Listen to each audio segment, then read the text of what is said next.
Don't engage alone. We do this together.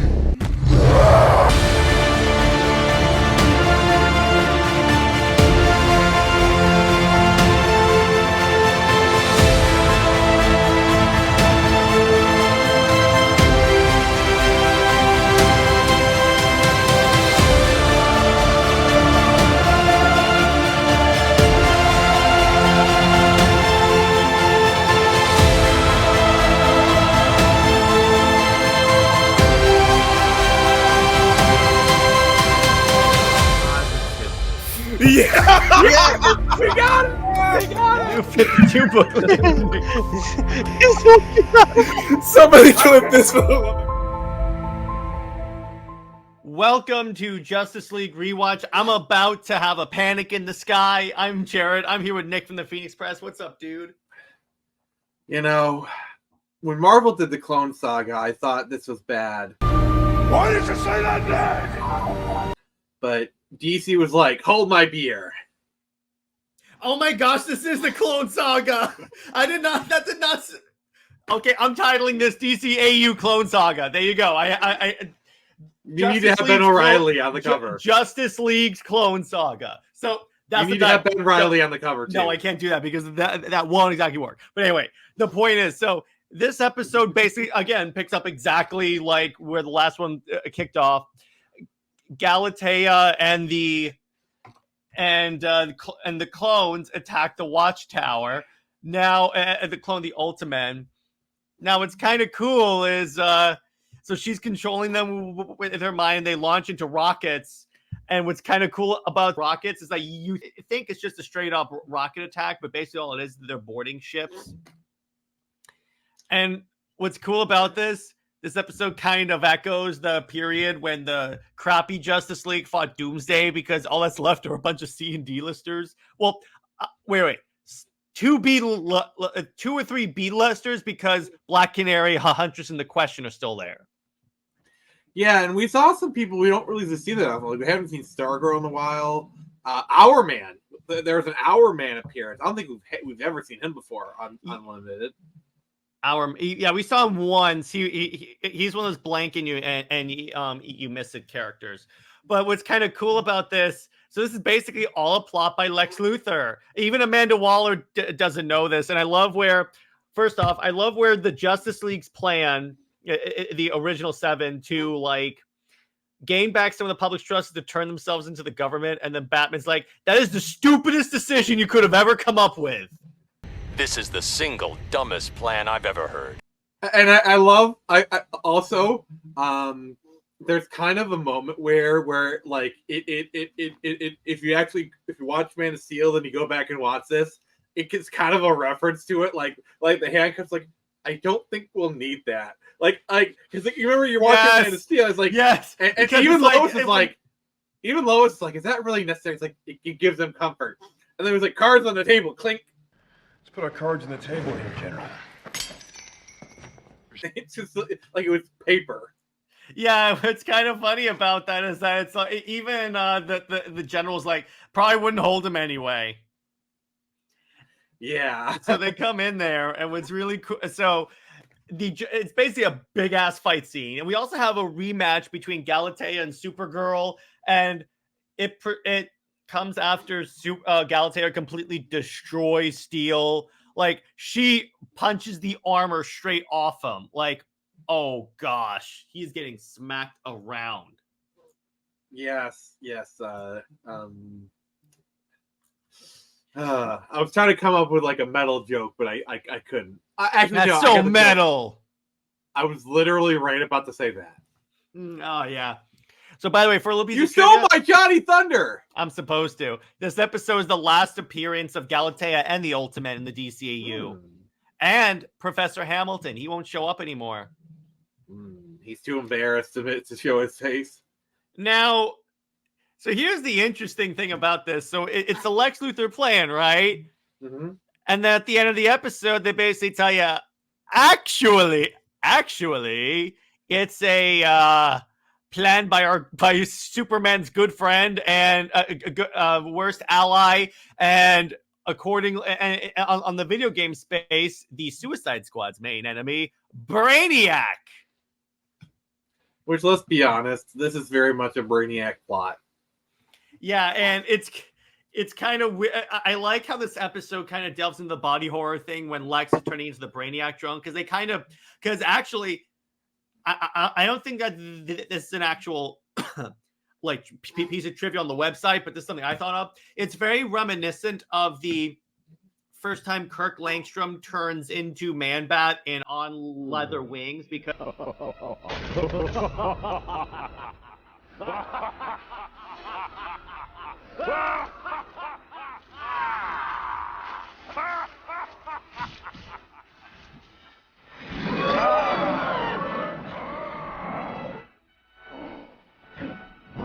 the thing with the DCAU is that it's always been really good at like depicting body horror and body transformations.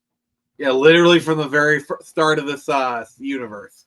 Yeah, exactly, and that's cool about it because it can do it in a way where it's very difficult to nail that in a kids show, particularly a kids show that was as censored as the DCAU was back then. So it's like, because obviously nowadays they would have just shown blood and guts and everything like that. But when I was watching this one today, I was like, oh man, that's nasty. I could install myself into the android. That's gross. Oh god. But what kind of interesting is, why would Brainiac need to transfer his consciousness to an Amazo body? Like, he's Brainiac.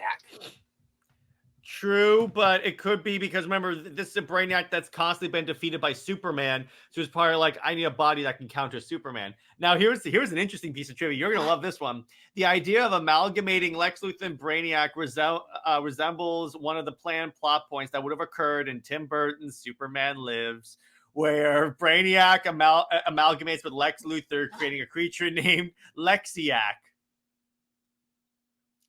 That's literally the name. I love that, like, wah wah wah wah. That's a meme in the making. I'll tell you what. The one little like, if I was go full nerd, like, there are several moments where like where Supergirl and Galetea were like face to face. Galetea obviously has like this thing on her head that's obviously important. Why did Supergirl be like zap with her heat vision? Because she didn't know what that thing was. It could be it was just a headset. But like, it's obviously important, so it's like you don't know what it'll do, and like you can get off a zap. What's Galetea gonna do? Punch you? And like, we've seen them get off like really quick shots. It's like, you want to argue like, oh, there's a wind up. You see like you're preparing for it. No, we've seen them like do those in like a split second, and it's like point blank. So Supergirl could fry that thing in like a nanosecond if she really wanted to. I mean, look, Superman can perform brain surgery with his heat vision in an instant. He has shaved himself with his heat vision.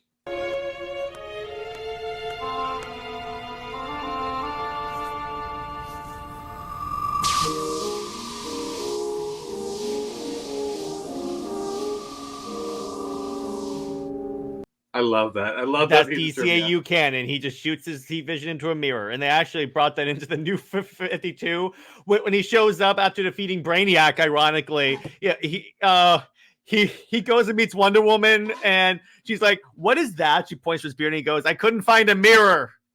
I love that. But also in this one, also, how much do you want to bet that mirror is actually like a special mirror that probably has like a piece of tungsten on the back paneling, so that it can actually reflect the heat vision without I think damaging it's just I think that probably what he does is he like moderates his heat vision so it's not that intense, because I don't think there is like a thing of metal behind that mirror. That's just headcanon, so. Yeah, exactly. And so continuing on, the thing about going back to the whole invasion, exactly, because what this episode kind of shows is that the other members of the League that aren't Superman, Batman, Wonder Woman, John Jones, and so on and so forth are actually very capable superheroes in and of themselves. Because again, I make that joke that it's similar to when the D-listers fought Doomsday and got their asses kicked, but these guys defended against an army of Ultramen. Yeah, that's pretty big. And continuing on, so what's kind of cool is that the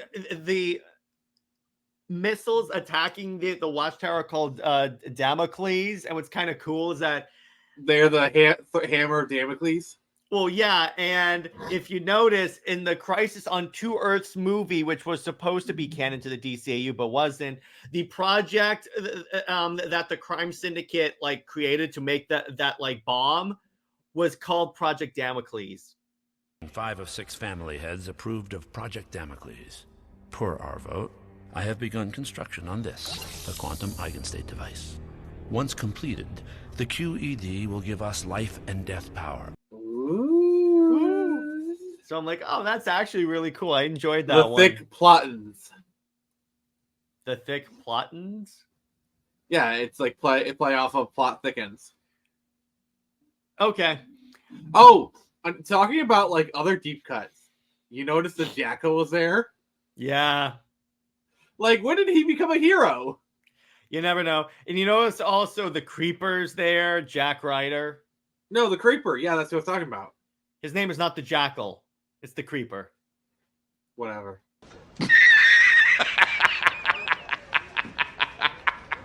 But yeah, the Creeper was there. Like, that's what, like, that was weird to see him. He's been in a few episodes on the sidelines, but yeah, it is really cool seeing him. Now it's kind of cool. This episode's title, Panic in the Sky, was actually a Superman story that I recently read, as a matter of fact, where Brainiac's invading. So Superman recruits an army of DC characters to fight. Now, here's the problem with this storyline. So this was during the time when Superman was not a fan of the Justice League or was not friends with Batman. So who does he go to first because he needs a strong tactician? Ooh. Actually, you know what? You guess. I want to see if you can guess this character. The Question? No. Nightwing? Close. Batgirl? No. Screecher? Are you telling me you're not going to guess? Slade Wilson? He goes to Deathstroke over Batman. To be fair, Deathstroke is probably like the only one who could potentially outsmart Batman to a degree. Yeah. And then he recruits Wonder Woman for obvious reasons. Yes, obvious reasons. Very obvious reasons that will be revealed in the New 52. But it is kind of cool how that whole storyline is like an homage to it. And ironically, it also involved a Supergirl in the form of Matrix Supergirl. Remember the really weird shape-shifting alien that was in the Death of Superman era? Yeah, that was weird. What is this? Yeah, I was like... Because, like, I think it's like they killed Supergirl in Crisis on Infinite Earths, which that cover will be homage to Shit Hard Samurai #4. Yeah. And when did she actually get revived? Like, proper? Actual Kara? Yeah. Batman Supergirl. It was the Batman Superman Supergirl like comic series, which is called in the movie form Batman Superman Apocalypse. But when did that happen? Let me see. Hang on. That was Batman Superman Supergirl. Because is that the time we got like the amazing Mike Turner Supergirl cover?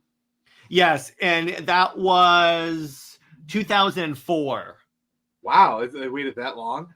Yeah, exactly. It's weird. It was really odd.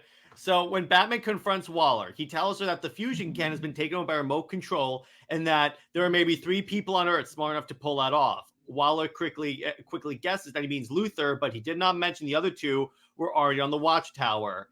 Batman probably means Steel and Atom, both top physicists who try and repair the Watchtower's reactor before being assaulted by Galetea. Which again, it's like the government the government actually tries to take away their space lasers. Don't you know that I have a right to bear space lasers? I've said this last week, but I'll say it again. The right of the people to keep and bear armed space lasers shall not be infringed. I mean, technically speaking, cannons are not regulated firearms.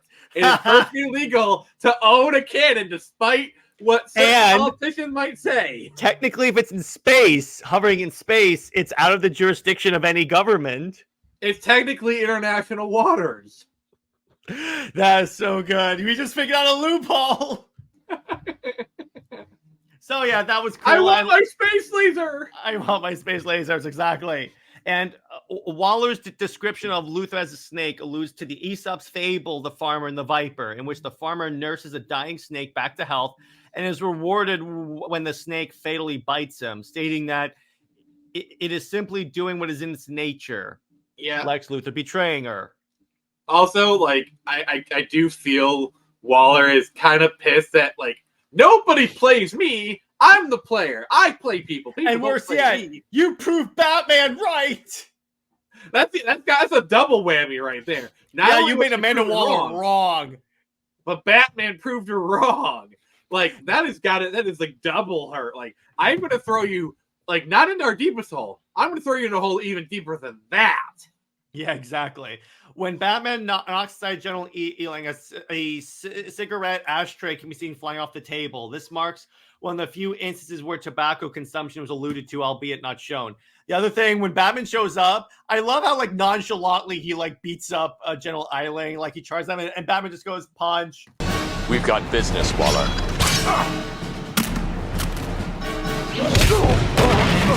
I mean, I don't even know why Eiling even attacked. Yeah, why did you try and rush Batman? And like, again, if you had a gun, I could see why. Like, you think, okay, I have a gun, I can shoot Batman. Like, okay, sure. In hand-to-hand combat. But yeah, if you had a gun, that'd be one thing. At least in Suicide Squad, Kill the Justice League, they're like, you really want us to kidnap the most dangerous man on Earth? And this guy tried to charge the most dangerous man on Earth. Apparently, with his general bars, all of his years of military experience, he didn't get smarts. You know, that move, you could say it was crap, mega crap. Or you could say as Batman just, like, knocks something away, Quicksilver came in and goes, "You didn't see that coming?" All in all, a pretty dope, like, epic action scene of an episode. Oh boy, can I not wait for next week. So here's the other thing that we're going to do. So next week's episode, I'm pulling up the my HBO Max. I can tell you the exact title. So what we're technically doing is we're technically ending the season early because the episode after the next week would be epilogue, and we're going to save that after we cover Batman Beyond, which will most likely be on Nick's channel and won't be for a while, because even after this, after Justice League Unlimited, which I think we're going into last season, I believe, we are going to cover Superman, the animated series, which I'm really excited for because I love that show so much. Yeah, so the next one's called Divided We Fall, where if you're a Flash fan, oh boy, is this a good one. Run, Barry, run. Let's just say that someone made a Zack Snyder's Justice League edit of this. Interesting. I may show you that after we end recording. So again, Divided We Fall is the next episode, and it's a great one. All in all, and in terms of how I would rate this episode, well, first off, Superman acts consistently as opposed to the Clash episode. I'm going to keep that as the running joke of the season. So that gets some points. But in terms of the plot, I give this episode a solid 9.5 out of 10. It was solidly entertaining. It doesn't get that 10 out of 10 because A, Jennifer Hale is not in the episode, and B, there's no Super Wonder stuff, and C, it takes a lot for an episode to get like a 10 out of 10. I swear, there is one episode that's going to get a World of Cardboard of 10. Yeah. But all in all, Nick, how do you rate this episode out of 10? 9.5. I'm with you on there. It's very solid. A few kind of little nitpicks here and there, but overall extremely solid. Now let me ask you this. I'll ask you this again next week because we're concluding the Cadmus arc. What do you think of the legendary Cadmus arc?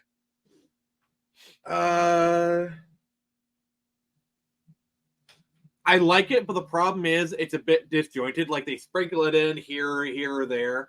If this was like an entire season of Cadmus, like serialized, it probably would have been literally the best thing ever on television ever. like the greatest, like it would be like up there in like top 10 animated seasons or whatever. But they kind of did. No, not really. Because Like it's it's throughout like the it's other in the background. Yeah. It's in the background for a lot of seasons. There's Okay. still a lot of standalone episodes this season. That's a problem. Yeah, I'll It's give you kind of that. like it's like they go at it at a glacial pace, and then all of a sudden at the end it like really picks up. Like when it picks up, it's good. Like these last 2 episodes have been really great. Like they like it's like a full like last 3 episodes, I'd say even. So you could like say they've it's been like really- Avatar: like The they- Last Airbender season 3. Jared, you're gonna need to send some of your. Yeah, I'm sure. I had to. For those of you that don't know, I loathe Avatar: The Last Airbender season 3. I'm hoping when we do our live stream, you'll be like, I didn't like season 3, but the finale saved it a little bit. We'll see. I guess you could say it's my Jennifer Hail Mary. Okay, so before You gotta give me we points go for that one. crazy, You gotta give me points yeah, for that I'm gonna end it before we go really crazy. So stay heroic, everyone. Remember, Lois Lane is Lois Lame, and we'll see you in the next episode. Where once again, just want to reiterate this: we will be concluding the Cadmus arc with "Divided We Fall." Civil War canon. Thank you. Stay heroic.